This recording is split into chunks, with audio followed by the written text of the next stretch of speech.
यहेजकेल अध्याय 20। 7व्या वर्षी 5व्या महिन्यात दशमीस असे झाले की इस्रायलाचे काही वडील प्रश्न विचारण्यासाठी येऊन माझ्यासमोर बसले। तेव्हा परमेश्वराचे वचन मला प्राप्त झाले की, मानवपुत्रा, इस्रायलांच्या वडिलांबरोबर बोल, त्यास सांग, प्रभू परमेश्वर असे म्हणतो, तुम्ही मला प्रश्न विचाराव्यास आला काय? प्रभू परमेश्वर म्हणतो, माझ्या जीविताची शपथ, मी तुम्हास मला प्रश्न विचारू देणार नाही। तू त्यांचा न्याय करू नये काय? मानवपुत्रा, तू त्यांचा न्याय करू नये काय? त्यास त्यांच्या वडिलांची अमंगळ कृत्ये विदित कर। त्यास सांग, प्रभू परमेश्वर म्हणतो, ज्या दिवशी मी इस्रायलास निवडून घेतले, याकोब वंशाकडे मी हात उचलून शपथ वाहिली, मिसर देशात त्यास मी प्रगट झालो, हात उचलून त्यास शपथपूर्वक म्हणालो की, मी परमेश्वर तुमचा देव आहे। त्या दिवशी मी हात उचलून त्यांच्याबरोबर शपथ केली की, मी तुम्हास मिसर देशातून काढून दुधामधाचे प्रवाह वाहत आहेत अशा तुम्हासाठी पाहिलेल्या देशात आणीन। तो देश सर्व देशांचा मुकुटमणी होय। तेव्हा मी त्यास म्हटले, तुम्ही सर्वांनी आपल्या दृष्टीला प्रिय अशा अमंगळ वस्तू फेकून द्याव्या व मिसर देशांच्या मूर्तींनी आपणास विटाळ होऊ देऊ नये। मी परमेश्वर तुमचा देव आहे। तरी पण ते माझ्याबरोबर फितुरी झाले व माझे ऐकेनात। त्यांच्या दृष्टीला प्रिय अशा अमंगळ वस्तू त्यातल्या कोणी फेकून दिल्या नाहीत। मिसर देशच्या मूर्तीही सोडून दिल्या नाहीत। तेव्हा मिसर देशात त्याजवर माझ्या क्रोधाची वृष्टी करावी, त्याजवर माझा कोप पूर्ण करावा असे मी म्हटले। तथापि माझ्या नामासाठी ज्या राष्ट्रांमध्ये ते राहत होते, त्यांच्या देखत माझ्या नामाचा अपमान न व्हावा म्हणून मी हे कार्य केले। मी त्यास मिसर देशातून काढून त्या राष्ट्रांच्या देखत त्यास प्रगट झालो। मी त्यास मिसर देशातून काढून रानात आणले। मी त्यास आपले नियम लावून दिले, माझे निर्णय त्यास दाखवून दिले। हे जो कोणी पाळील तो त्यायोगे वाचेल। आणखी त्यांच्यामध्ये व माझ्यामध्ये चिन्ह होण्यास मी त्यास आपले शब्बातही दिले, ते अशासाठी की मी परमेश्वराने त्यास पवित्र केले असे त्यास समजावे। तरी पण रानात इस्रायल घराणे मजवर फितुरी झाले। ज्यांच्या पालनाने मनुष्य वाचतो, त्या माझ्या नियमांप्रमाणे ते चालले नाहीत। माझे निर्णय त्यांनी टाकून दिले व माझे शब्बात फार भ्रष्ट केले। तेव्हा रानात त्याजवर आपल्या क्रोधाची वृष्टी करून त्यांचा नाश करावा असे मी म्हटले। तथापि ज्या राष्ट्रांसमक्ष मी त्यास बाहेर आणले, त्यांच्या देखत माझ्या नामाचा अपमान न व्हावा म्हणून माझ्या नामासाठी मी अशी कृती केली। आणखी मी हात उचलून रानात अशी शपथ घेतली की, दुधामधाचे प्रवाह ज्यात वाहत आहेत व जो सर्व देशांचा मुकुटमणी आहे, असा देश मी त्यास दिला होता. त्यात मी त्यास आणणार नाही, कारण त्यांचे अंतःकरण त्यांच्या मूर्तींशी जडल्यामुळे त्यांनी माझे निर्णय टाकून दिले. ते माझ्या नियमांप्रमाणे चालले नाहीत व त्यांनी माझे शब्बात भ्रष्ट केले. तरी मी त्याजवर कृपादृष्टी करून त्यांची गय केली. रानात त्यांचा नाश केला नाही, त्यांचा पुरा शेवट केला नाही. तसेच रानात मी त्यांच्या वंशजास म्हणालो, तुम्ही आपल्या वडिलांच्या नियमांप्रमाणे चालू नका, त्यांच्या निर्णयांना अनुसरू नका व त्यांच्या मूर्तींनी आपणास विटाळू नका. मी परमेश्वर तुमचा देव आहे. माझ्या नियमास अनुसरून चाला, माझे निर्णय पाळून त्याप्रमाणे वर्ता. माझे शब्बात पवित्र माना, म्हणजे ते तुम्हामध्ये व मजमध्ये चिन्ह होतील व तुम्हास समजेल की मी परमेश्वर तुमचा देव आहे. तरी पण ते वंशजही मजबरोबर फितुरी झाले. जे पाळिल्याने मनुष्य वाचतो, त्या माझ्या नियमांप्रमाणे ते चालले नाहीत. ते माझे निर्णय त्यांनी टाकून दिले, माझे शब्बात त्यांनी भ्रष्ट केले. तेव्हा रानात त्याजवर आपल्या क्रोधाची वृष्टी करून त्याजवर माझा कोप पूर्ण करावा असे मी म्हटले. तथापि ज्या राष्ट्रांसमक्ष मी त्यास बाहेर आणले, त्यांच्या देखत माझ्या नामाचा अपमान न व्हावा म्हणून मी आपला हात आवरिला. माझ्या नामासाठी अशी कृती मी केली. आणखी त्यांची राष्ट्रांमध्ये पांगापांग करीन व त्यास देशोधडीस लावीन, अशी प्रतिज्ञाही मी रानात हात उचलून केली.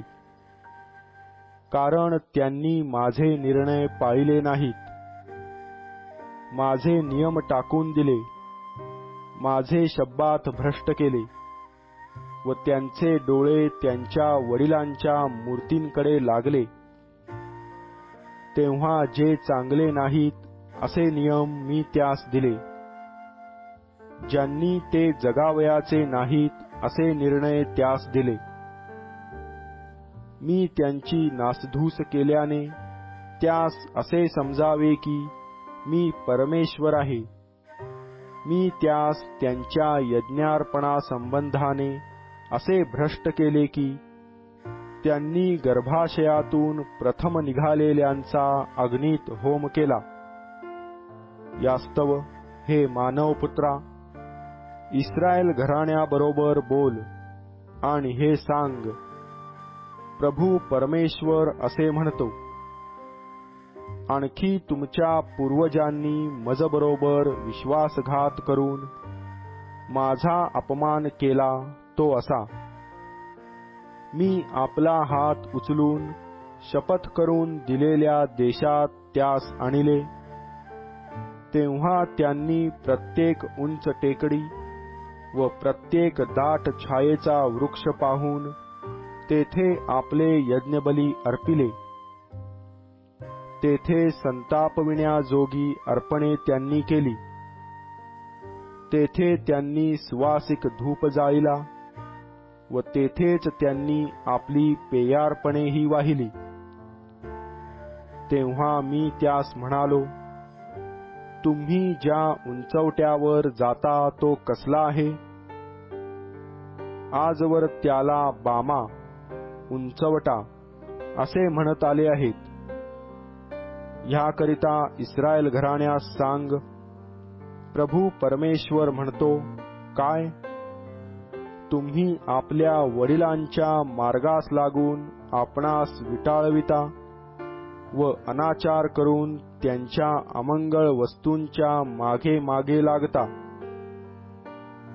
आणि आपली अर्पणे वाहून व आपल्या पुत्रांचा अग्नीत होम करून आपल्या सर्व मूर्तींच्या योगे आजवर आपणास विटाळवीत आहात, असे असता मी तुम्हास मला प्रश्न विचारू देईन काय?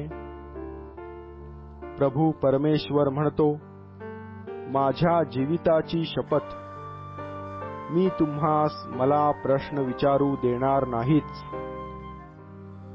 तुम्ही म्हणता, राष्ट्रांप्रमाणे, देशोदेशच्या लोकांप्रमाणे आम्ही काष्ठपाषाणाची पूजा करू.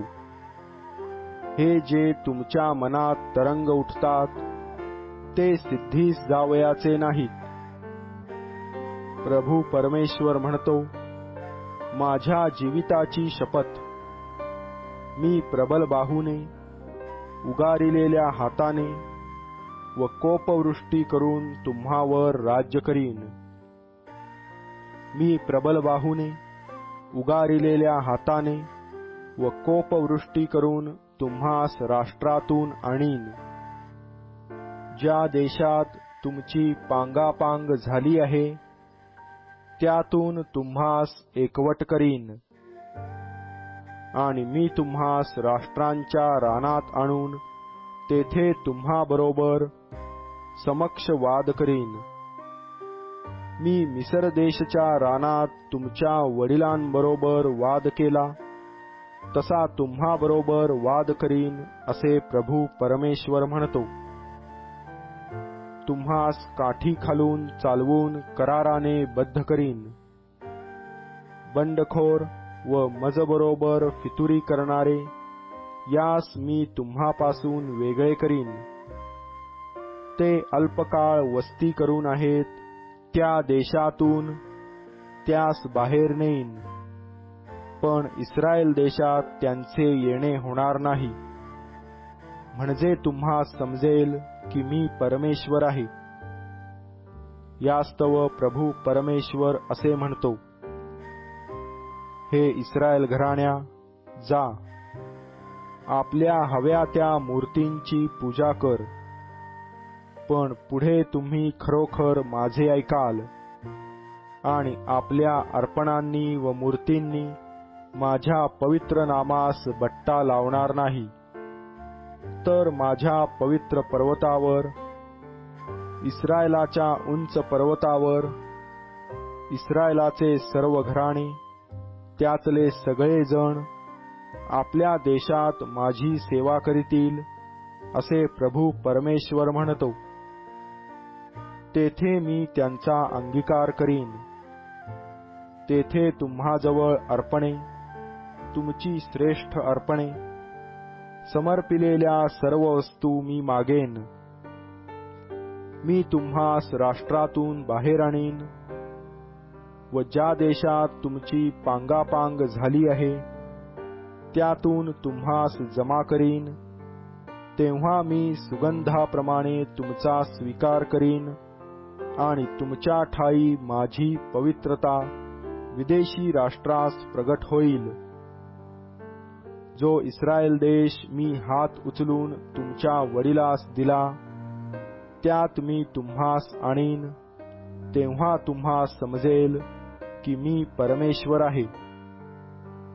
ज्या तुमच्या मार्गांनी व ज्या तुमच्या सर्व कर्मांनी तुम्ही आपणास विटाळविले त्यांचे स्मरण तुम्हास होईल व तुम्ही जी सर्व दुष्कर्मे केली त्यामुळे तुम्ही स्वतःचा वीट मानाल. हे इस्रायल घराण्या, प्रभू परमेश्वर म्हणतो, तुमच्या कुमार्गाप्रमाणे, तुमच्या भ्रष्ट कृत्यांप्रमाणे नव्हे, तर माझ्या नामासाठी मी तुमच्यात करणी करीन. तेव्हा तुम्हास समजेल की मी परमेश्वर आहे. परमेश्वराचे वचन पुन्हा मला प्राप्त झाले की, मानवपुत्रा, दक्षिणेकडे आपले तोंड कर.